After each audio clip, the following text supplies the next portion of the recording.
or a 2-year-old child, what do you choose? The next few videos that I'm going to be putting out are response videos to common pro-choice arguments that you hear as to why we should allow for abortions to take place.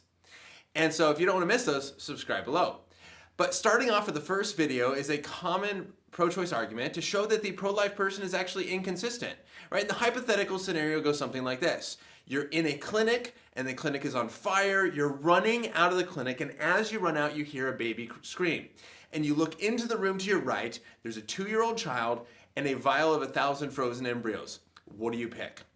You can only save one. Well, most people say, well, I'd choose the 2-year-old. And at that point, then that is supposed to show that the pro-life person is inconsistent and that they really don't think that embryos are as valuable as children, because if you really saw this as a value judgment, and if you saw embryos as being like children, then, well, obviously you picked 1,000 embryos. So does this really make sense? Is this clear? Well, I think this has a few problems. The first problem is this.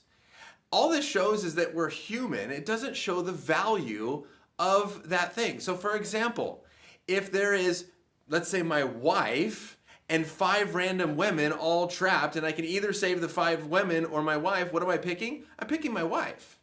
Now, does that mean that the other women are not valuable or not human? Of course not.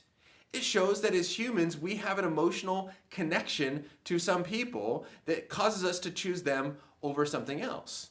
Now, if you happen to choose the 5 women, or in the scenario, you happen to choose the vial of 1,000 embryos, I don't think anyone would fault the pro-life person for that.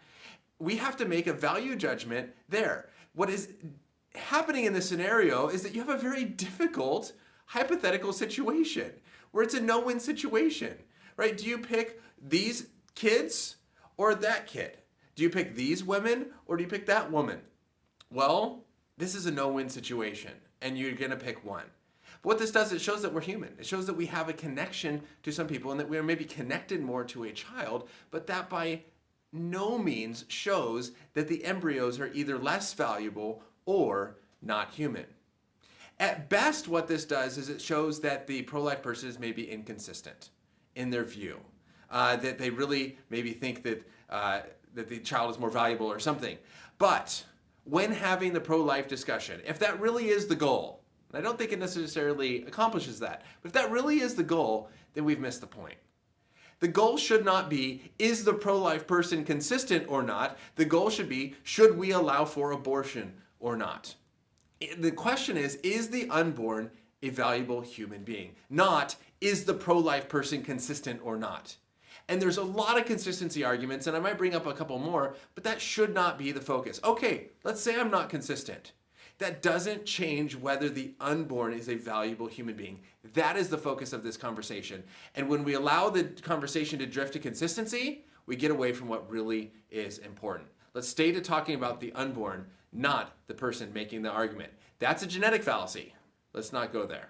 Stay tuned. We're going to discuss more of these arguments in the next following videos. Have an awesome rest of your day.